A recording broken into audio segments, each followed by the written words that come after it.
More than 150 people have been killed in landslides brought on by monsoon rains in India.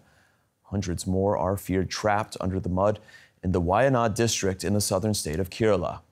Rescue operations in the hilly region are being hampered by a bridge collapse, unstable ground, and continuing rainfall.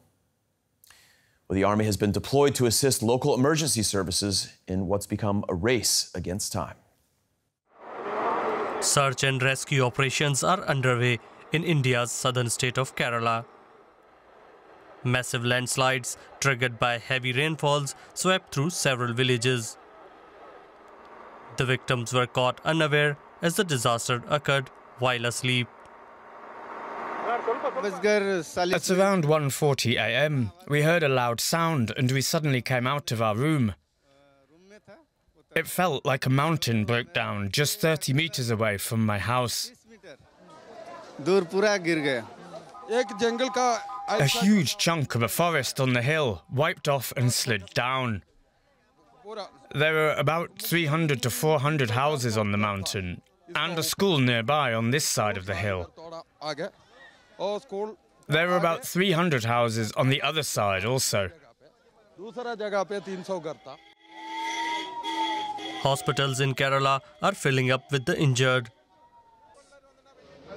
Dozens are confirmed dead. Many more are believed to be trapped under the mud and debris. Officials say they are still unable to reach several hard-hit areas. The situation continues to be very grave. We have a situation where a large part of that region is still cut off. And we have not been able to establish secure access to that area. And although we have been in touch on the telephone with some people there, and there are reports that there are several casualties in that region, which remains cut off, and several people are injured. Annual monsoon rains offer relief from the summer heat. But in recent years, the rainy season has brought more destruction to the region with deadly floods and landslides. Experts say climate change is increasing the problem. Let's go to Mumbai and bring in one of those experts, Raghu Mortuguda. He's an Earth system scientist at the Indian Institute of Technology. Raghu, welcome to the show. We know that climate change is altering the monsoon season. Do local officials in places like Kerala have up-to-date information to prepare and possibly warn against these kind of events? Indeed, they do. India has done phenomenally well in investing on improving weather and climate forecasts. So they had an advance warning in May itself that this monsoon could be above normal because of the La Nina. And they have, 1 to 3 days, 3 to 10 days, and 2 to 4 week kind of forecast. The main problem there is that they are at a scale of, let's say, 10 to 20 kilometers, but these are very hyper-local incidences. So we have to translate those forecasts, which are reliable at some scale, to these hyper-local scales and produce risk maps as well. That is still a way to go. It's the summer monsoon season, and this is an area known to be susceptible to landslides. Is there anything unusual in the scale of the landslides that we've been seeing here? It's really multiple landslides that happen. So that's kind of unusual. There were, I think, at least 3 major landslides down the slope flowing into the valley, and it wiped out bridges, made rescue operations more difficult. So in the scale at which it occurred and the multiple centers of landslides is a bit unusual. Wayanad is used to sorry, I have a fly here. Wayanad is used to landslides. It's been having landslides since 2018 at least, but now the scale is increasing. It's a beautiful plantation region with coffee, tea, spice gardens, but also mixed in with rubber, very touristic, which means a lot of development. So they are expanding the scales of these for the same amount of rain across the region.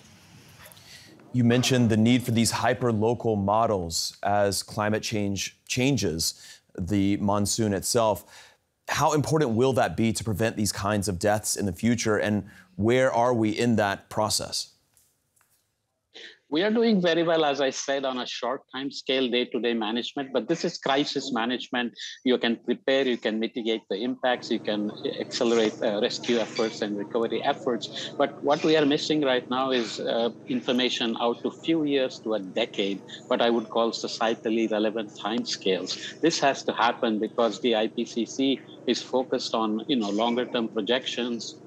We're talking about global warming targets, 2100 and so on. But what happens in the next few years to next decades really is very important and critical to manage land use, manage disaster management operations, and really hyperlocal, using AI and artificial intelligence. We are able to produce hyperlocal information, but this has to happen on a few years time scale. So that is what is missing right now. We know that last year was the warmest on record, and this year has also seen record temperatures too. You talk about that near-term effects in the next year, the next 5 years, 10 years. What is it going to look like for this region? Is it going to be more of these landslides?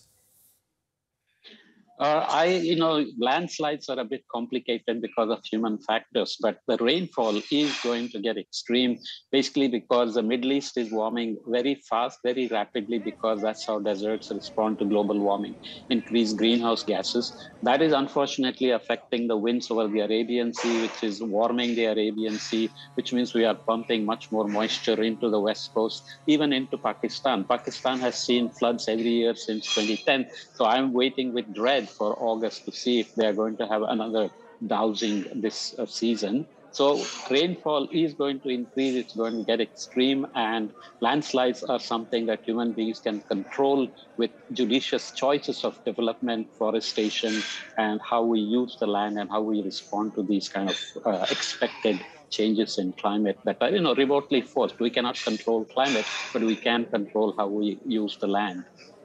All right, that's Raghu Mortaguda at the Indian Institute of Technology in Mumbai. Thank you.